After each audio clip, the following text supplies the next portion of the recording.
He said, if you pay this off, everyone's thinking about investing. You pay this off, you get a 25% return on your money. I was like, oh. Anytime you're earning a lower interest rate than you're paying, why not use that cash, pay off the loan? It's going to improve your cash flow. It's going to get you a better immediate guaranteed return by saving that interest. And then again, go back to your lowest cash flow index and only pay extra to that loan. So you might pay off a loan, you might restructure a loan, you might get a better interest rate on a loan, and then you only pay extra to one loan at a time. And this makes a massive difference in the time it takes to pay off loans.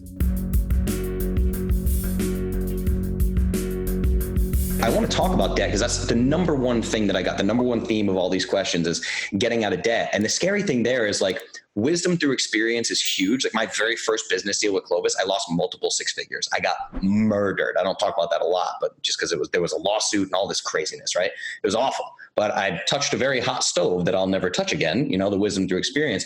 But that's the other thing I find is that people feel like they're so far gone. They've been burned by college. They've been burned by whatever, bad credit card debt. So these people that are in debt have this built-in excuse of like, yeah, Justin, yeah, Garrett, you guys can do this, but I'm still over here stuck in this debt. Now, your methods have been staggering to me in terms of how quickly you get people out of debt. So if someone is suffering from that debt and that's a big obstacle for them, where do you start with them? Well, it's my 3 R's: restructure, reallocate, and renegotiate. Okay. So what a lot of people do is they just kind of take a haphazard shotgun approach.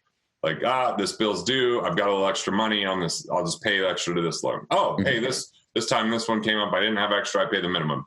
And so they just kind of, based upon their circumstance, pay towards things. The better way to do it is first take your cash flow index, which is take your loan balance and divide it by the minimum required monthly payment. So just what's being required. Loan balance divided by minimum monthly payment. It spits out a number. If that number is less than 50, you have a cash hog on your hands. You don't have a lot of money that you owe to the institution, but you have a really high payment in relationship to that balance.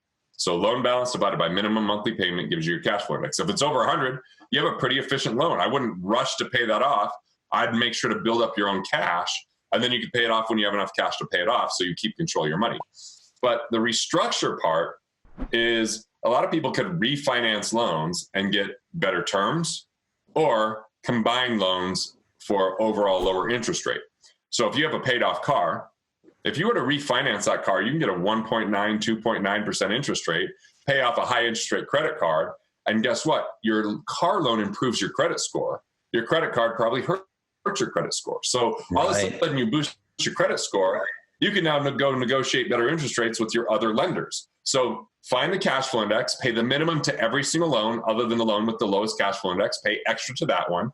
Restructure loans so you can improve your cash flow index. Maybe you have equity in your home, you refinance it, you pull in a credit card, you pull in a business loan. Make sure you've got an automated infrastructure. This is kind of a point to capture that so it doesn't just get spent. But now you're in a tax deductible situation versus non-tax deductible, lower interest rate situation versus higher interest rate. And then the renegotiation is if you have credit cards, a lot of the credit card companies will lower your interest rate if you know what to say when you call them. Mm-hmm. So there's 4 C's that are really important when it comes to having purchasing power and restructuring your renegotiation. First is good credit. Get your credit above 760. And if it's above 760, you're going to have better options. Now, to do that, you might have to limit the number of inquiries of letting people look at your credit. You have to make sure you're paying on time. You might have to have an installment loan like a car loan to boost it up.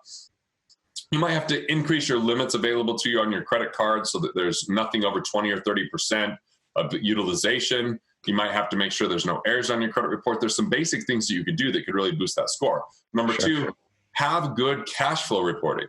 Like institutions, if everything's disorganized, they're not going to want to, help you out and give you a loan.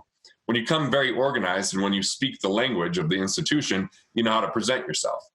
Then you look at collateral, like a car versus a credit card. That collateral can lower your interest rate. Like a home versus a business line of credit, you can get a lower interest rate. And the right connections. There's just certain institutions that lend better to certain type of people than others. So it's important to build those relationships. So restructure the loan. You can reallocate is the other R, which is if let's just say you have like cash value in insurance, or you have a 401k, or you have a certificate of deposit that's not earning much. Anytime you're earning a lower interest rate than you're paying, Why not use that cash, pay off the loan? It's going to improve your cash flow. It's going to get you a better immediate guaranteed return by saving that interest. And then again, go back to your lowest cash flow index and only pay extra to that loan.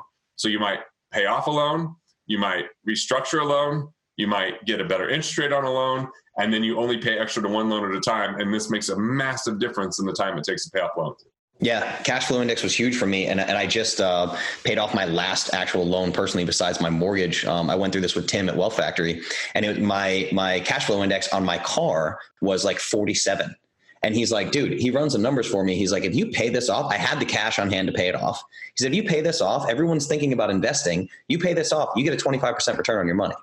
I was like, oh, I didn't even realize that, so I just went ahead and paid it off, just got the title in the mail, which is awesome. But so that brings me to, like, in terms of the, an efficient loan, that term you said of an efficient loan, because so a lot of people, I hear this term thrown around constantly, and especially from the ultra conservative, like the Dave Ramsey world and everything, it's this idea of debt free besides my mortgage. So people get there, and that's beautiful. That's where I'm at right now. But my mortgage is an asset because it's an Airbnb, so that's a little bit different.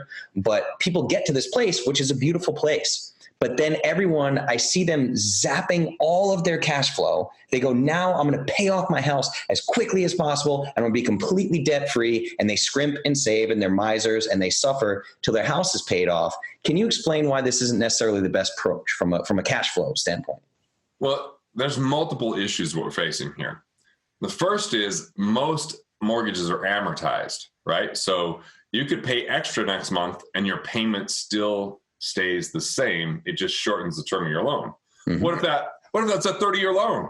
You might pay extra, and now you save 2 years. That's still 28 years away that you've tied your money up in what I call equity jail.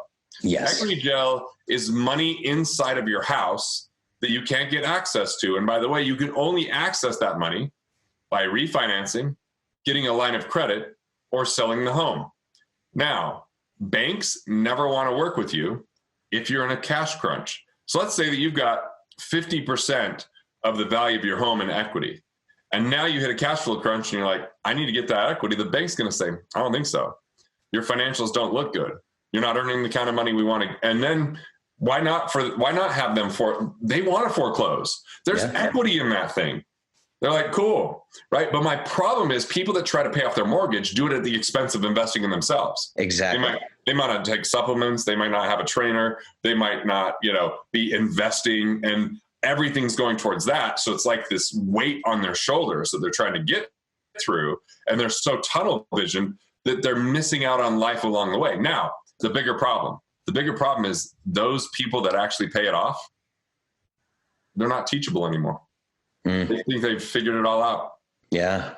Just like the doctor that's an amazing surgeon and knows nothing about nutrition that's giving nutrition advice. 100%, man. Yeah. Yeah. Yeah, I see that too. And there's a lot of young kids falling into this. I researched it quite a bit for a while before I found Wealth Factory, that FIRE, financial independence, retire early. And it's like, these people just like for all of their 20s are like living with 8 roommates and living on rice and beans so they can retire early. And I'm like, and then what? Like, you don't even know what you like. The problems we're facing in the world we don't get value if someone retires. They get taken out of service. We want people to stay and help, right? I get being a minimalist. That's fine. Being a minimalist is fine. But sacrificing is absolutely not.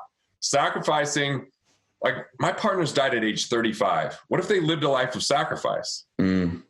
Well, one of them, his widow told me, she goes, I feel like we lived a lifetime in the last 18 months. Yeah. They'd been on trips. They had done night diving in Hawaii. They had hired a photographer to get pictures on the beach. They had gone to South Carolina and stay, like they just did all these things. Yeah. And I was in my 20s like, oh, I could always do that later. Damn, what if I was the one on that plane? Right. In my 20s, man, like I had a great career. I did reality TV, a whole bunch of fun stuff, right? For 10 years straight, I played 300 shows a year, literally. I was on stage all the time. And I looked at it finally, and that was part of the reason I started an e-commerce company, is I was like, this is no way to live. Every weekend, every holiday, I'm on stage watching everyone else have fun. I'm on stage, that's kind of cool, but you're burnt out after 10 years. Then I started Clovis, and I quit playing bar gigs. And for the next year, I traveled to 8 different countries. I lived in Chiang Mai, Thailand. I joined Baby Bathwater, and I went to these islands and this amazing stuff. And I'm like, I feel like I lived 10 years in 1 year just because I had more freedom of my time. Freedom of time and quality of life at the forefront. So yeah, man, I mean, like all this money thing, the first thing I would say is we don't have to know everything that we think we need to know about money. We need to know how it works and conceptually about it. Like I would bet that people think I know 10 times more than I do when it comes to numbers. Right. But I probably know 10 times more than they even can consider when it comes to philosophy. Yeah. I understand the concept of money. So I know the questions to ask. Right. And how it applies, right? But I can't look at a tax form and really know what's going on there. But I do know the tax concepts. Right. So that's, I think, helpful to not get intimidated by money. Yeah. You know, and know what to actually pay attention to and what not to pay attention to. And yeah, man. This mortgage thing, I put a video on YouTube that said paying off your mortgage destroys your finances, and people lost their shit about that. And I'm like, look, I actually don't believe it destroys your finances. I believe you put yourself at risk if you're just paying extra to the bank versus saving that money on the side.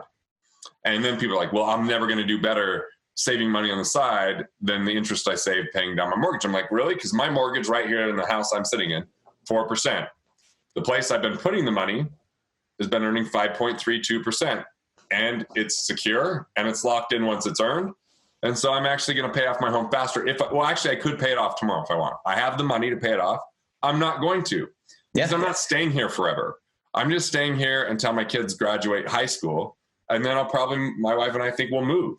Right. Yeah. So why would we pay that off, tie up that capital when I'm earning more than it's costing me? 100%. Yeah. And I get it. Like, I think that sometimes Dave Ramsey's really pandering to people that are reckless with their cash. Sure. But man, I'm not going to do that. I'm going to talk about how it really works. And if they need to go to a psychiatrist, then they go to a psychiatrist. We can't create the lowest common denominator for everyone in money. Everyone should pay off their mortgage. Really? So we are no longer responsible human beings at all. We're just going to assume the worst instead of look at the economics behind our choices and decisions. I'm not willing to succumb to that. I'm not willing to say, this is just how it is. Let's just tell people, think what's the easiest, most thoughtless thing that you could do that will harm the least number of people, even though it's harming everyone, because it's like being like, we're just going to accept obesity. Obesity. It's how it is now. No, I don't accept that. I don't accept that. Want to master your money? Want to figure out the things that you could do to improve your finances? Click here and check out more videos like this on Money Matters.